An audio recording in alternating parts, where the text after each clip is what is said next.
This is a ripoff. This is the corporate ripoff. You have to understand, every time you buy something from a corporation, the actual people who do the work to produce that thing are getting ripped off because the product of their labor, the profits, are being kept away from them and kept in another location, usually even another country, so they can't get at it. And the same thing is going on in corporate religion. Corporate religion means we put a corporate structure between the worshiper and God. See? And then we tell the worshiper, you have to serve God. Well, what does serve mean? Serve means that you give stuff, right? You offer things, right? So here are the worshipers offering their worship to God through this corporate structure. And guess what the corporate structure is doing? Keeping it. Taking it to the bank. You see? They're not giving it to God at all. They're simply cheating the people. They're saying, we represent God. So give us your money, give us your labor, give us your service, give us your worship. And then they take all that and they just keep it. Or maybe they make some lip service, or maybe they make some, fancy ritual or something that makes it appear that they're offering something to God. But actually, they're just keeping it. See? So this corporate structure of religion is a cheating business. It's cheating.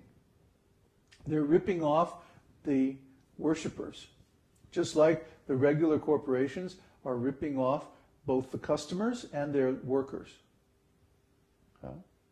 So religion is a cheating business. Well, then what would a non-cheating religion look like? Non-cheating religion means an esoteric school. In an esoteric school, you have direct access to a master. Not just some dusty old book about a master who lived 2,000 years ago. You have an actual living human being who is a self-realized soul. Okay? And you can serve that human being. You can learn from that human being. You can ask questions to that human being, and he'll answer them. And what is the purpose? So that you have a direct personal relationship with God.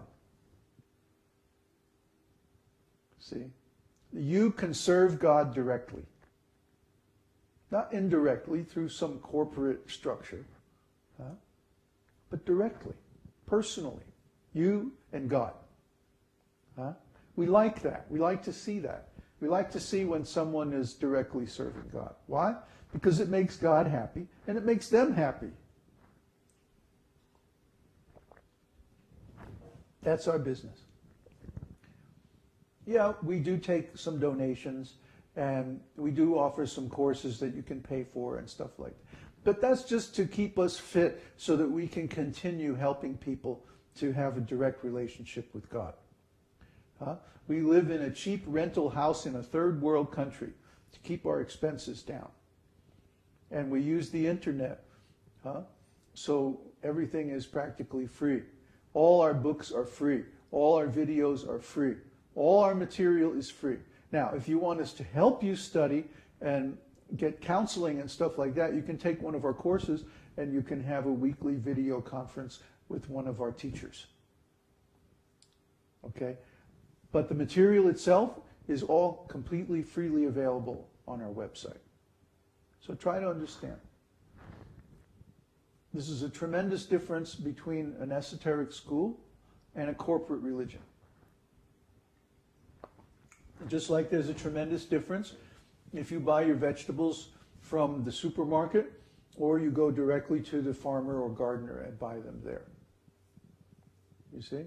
It's the same kind of difference. We found out in Mexico that the same organic vegetables that are selling in the fancy stores in the U.S. for, like $2 a pound or something like that, they're paying the farmer maybe 10 cents a pound or less. Who's making all the money? the corporation. See? So this is a cheating business. This is a rip-off. This is the corporate rip-off. Corporation means a rip-off. Huh? We ought to start a company called Rip-Off Incorporated. The company that tells you the truth. So all this corporate advertising and all this stuff is all a lie.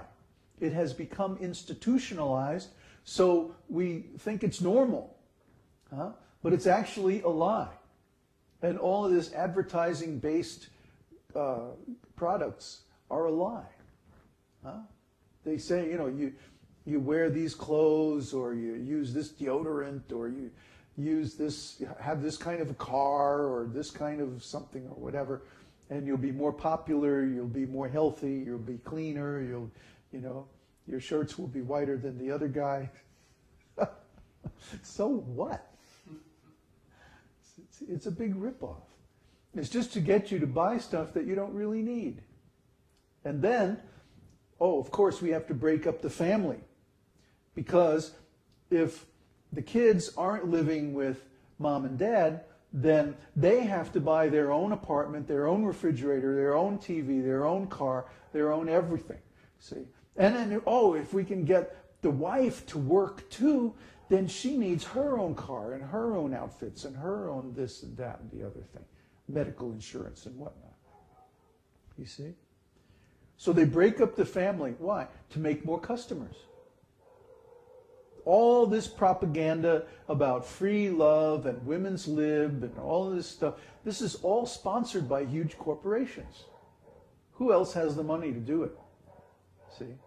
And anything that goes against that, any propaganda for community organization or for a religion that doesn't cheat people, or for anything that goes against their program, you can't get it published, you can't get it on TV.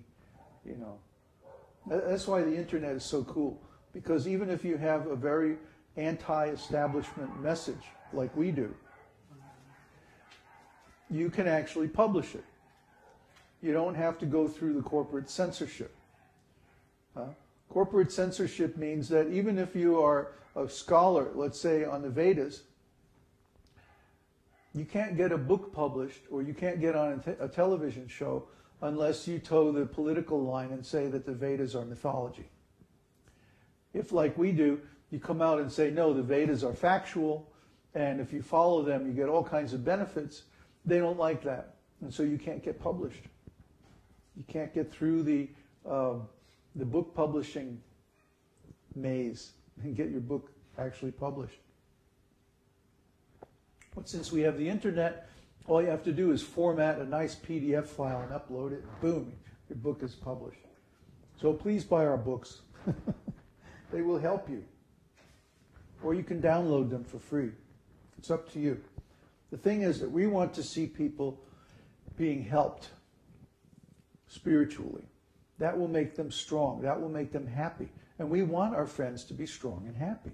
We don't want our friends to be weak. We're not like the corporate rascals. We're not like the government. We don't like to see people weak. We don't like to see people suffering. We like to see people strong. Well, you can ask any of my disciples that live here in the ashram. We don't use these tricks, political tricks, to make them weak. We do everything possible to make them strong. Everybody has their own room. Everybody has privacy. Everybody has access to a decent shower and a washing machine and so many other things. I mean, you look into the history of ISKCON, you hear all these horror stories about devotees having to go out every day and collect money. And then what do? They don't even sleep in a motel. They sleep in a van, and they have to take showers in a car wash in the morning. I mean, this is how ISKCON treated its fundraising devotees. This is common practice. So would these guys stay if I made them take a shower in a car wash every morning? Yeah. Maybe Uddhava would stay. I do it once for the experience. But really, that's not how we should be treating devotees. Devotees are the most rare, most valuable, beings on the planet. And they should be given all facilities so that they can study the Vedas and give this teaching, this esoteric teaching, which is so valuable. So valuable. Actually, this is the civilizing force. Without this Vedic teaching, there is no human civilization. It becomes degraded like animal civilization very quickly. So we want to help people become actually human and avoid the animal life of sinful activities and get out of this. They're playing with this cat. It's very distracting. And actually come to the platform of human life so that you can go back home, back to Godhead. Get your spiritual consciousness